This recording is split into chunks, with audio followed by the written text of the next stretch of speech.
and into our no more open society, so they'd simply get rid of them instead. Actually, the wars are very, very good for that because they can accomplish so much in time of war. But when you go into the Middle Eastern situation, it was very interesting that years ago, Kissinger and Brzezinski, when they were asked their opinion. Kissinger and Brzezinski, Alan, we got to hit that when we get on the other side of this break. We're being cut off again by that, but we're going to get into the war, the agendas, and where things are going from here. Stay tuned, Infowars.com. Alan Watt riding with us till the end of this hour. Alan Watt is our guest here in the third hour. I am Aaron Dyke, sitting in until Alex returns tomorrow with a powerful broadcast. But you also want to check out the InfoWars Nightly News. Again, tonight we have some very special reports prepared. But, Alan, you were just getting into some of the factors in the Middle East, bringing up Brzezinski and Kissinger. If you could please continue. Yeah, the agenda for the Middle East was complete destabilization. They wanted to destabilize the countries. It makes it easier for the big boys to go in, which they did, of course, smash the infrastructure, get the taxpayers of America and Britain and elsewhere to build brand new refineries. They said the old ones were inadequate. And we did, and then they auctioned them off. Actually, they gave them away to the big corporations. That was published in mainstream. So it's much easier to have control in an area when technically it's destabilized, because you can bribe the local little gangs that form, or sides that form when you break up, especially Muslims, against different sections, different factions. And that's exactly what Kissinger and Brzezinski said. They'd like to do long-term destabilization, and that way the big corporations with private armies can basically draw the oil and excess stuff out of there for free. Basically, very little money at all. Whereas if you have a strong government to deal with, you have to go through regular channels and pay a good rate of return, etc., for the oil. So that's happened, and they'll keep it destabilized for an awful long time. And also, too, they've actually said that in the Council on Foreign Relations, they must keep that whole region safe for Israel. That's a big, big part of it. It's out in the open. It's to keep it safe for Israel. There will be no other superpower in that area. And we see the same thing with Egypt. One of the prime ministers of Israel said years ago, he said, if we can get Egypt, then that's the jewel. And he says that's the jewel that we're after. That'll be the jewel in their crown, basically, getting Egypt. Control of each very strategic point for them as well. And so they've achieved goal after goal after goal with cooperation from the U.S. And the military doing all the work and paying all the cash for it, basically. So there's different geopolitical strategies, but the main thing is to keep them destabilized for an awful long time to come, almost into a third world status in many cases. And that's what we see happening right now. Yeah, and obviously for power that doesn't belong in the region to project its force, you have to kind of implement destabilization, get the different factions fighting with each other. Otherwise, they will have too much stability, and then you can't interject with the various energy powers, as you say, and the rest of it. Yes, and we realize, too, this is a very old policy and tactic, because Britain was using the exact same tactic when India was a conglomeration of small princedoms, basically, and Britain united it by getting all the factions fighting each other for a long time, and they'd play them all off against each other, and eventually, over time, when it was right to do, they consolidate different sides and bring them into a bigger region, and then the next region, until they had the whole of India united under their own particular rule. So they might be doing this for the next 50, 60 years in the Middle East, at least. Yeah. Well, they did that in so many places for so many hundreds of years. They coined it the Great Game. It's all technique. It's well understood. And they finance all sides. The problem in a moneyed system is that you can always get people within any faction, any group, to turn on their own people and be a spy or a provocateur. And therefore, you can always funnel money into the sides that are fighting each other, but only to a few people who are in the know, who keep it all going, and that's what they're doing. Yeah, and obviously it's far too easy to buy out a leader at the top, although we seem to fall for it time and again, regardless of country or context. Yes. Yeah. So on the other side, we want to get into the Iranian war, where things are headed with all the provocations and so many of the other events that are going on. I also want to bring up some of Brzezinski's book, Between Two Ages. He really talks about how under the emerging global government, you have the illusion that states are the real players, but really it's multi-million-dollar international corporations, the banks, and the other interests behind it. He talks about how even organized crime becomes part of the system because it's preferable to chaos. And he also talks about how third world conflict is just routine, really, to be expected, part of the larger development, Alan. I'm sure you could speak to that as well. And so we're coming up on the break in just a moment. And just want to remind you once again about the InfoWars Nightly News coming up tonight and every weekday, as well as the Money Bomb coming up in about 2 weeks. On November 3rd, we need your support. Let's get the word out and let's turn things around. Stay tuned. Infowars.com, prisonplanet.com. Alex Jones returns tomorrow. We are back once again at Infowars.com. I'm Aaron Dykes sitting in until Alex is back tomorrow. Our guest is still Alan Watt. He joins us for the rest of the hour, a long-term researcher into their long-term strategy, long as in 50, 100-year, and even longer intervals. But we also want to talk about current events, where the current Occupy Wall Street movement is going, and what kind of legislation will be piggybacked on their energy.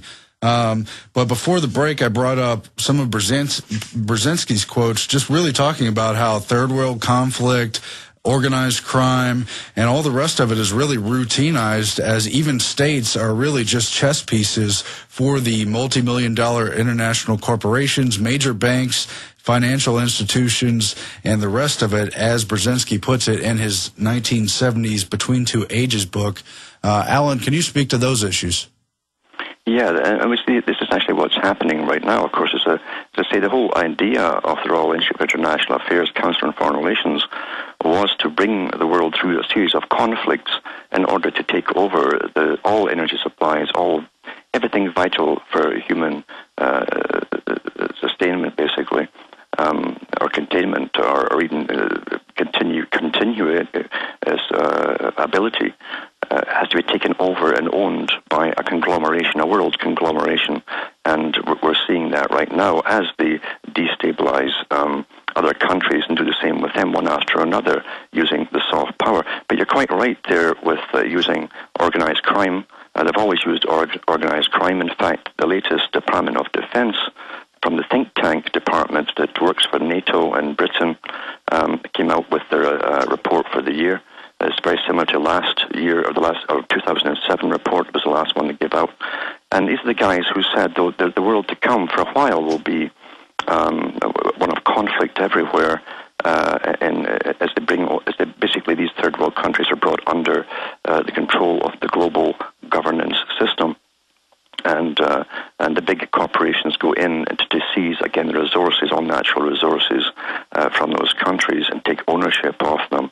You understand, and he also said, too, that the distinction, as you mentioned there, but gangsters, etc., it said the distinction between organized crime and legitimate government will be very blurred, and it already has been for quite some time. For instance, the United States has been training for the last few years mercenaries from all over Latin America and elsewhere, training them in the United States, like the old School of America's idea, and sending them in as assassins into Mexico.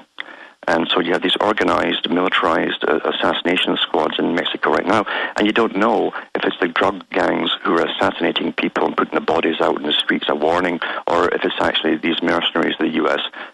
is using. And because if they don't use the mercenaries right now to take out all the gangs in Mexico, they're going to have to send in the military. And people within Mexico know that. It will never be resolved from within. It will have to be an invasion from without if these particular mercenary gangs don't work. So it's quite an interesting time to be watching all of this happening as they really move forward, because the agenda has a timetable, and these guys are obsessed with timetables. And even in strategic trends, again, the report they put out recently, they talk about their timetables stretching up now to the year 2050, and it's got everything in it: world depopulation, how much it will plummet in China, elsewhere, etc., and how they must fulfill the Millennium Goals, the Agenda 21 goals, and really ram them through with the animal corridors, human corridors, etc. We already have that happening back home. We have, again, even here, we have communitarianism in Canada and America. You have these self-appointed panels, green panels, right down to your town councils. They have them appointed to them as well. You can't do anything at all in property without getting advice or paying a fee for an eco-impact, etc. So we're already seeing the emergence of this whole new change society, time for change.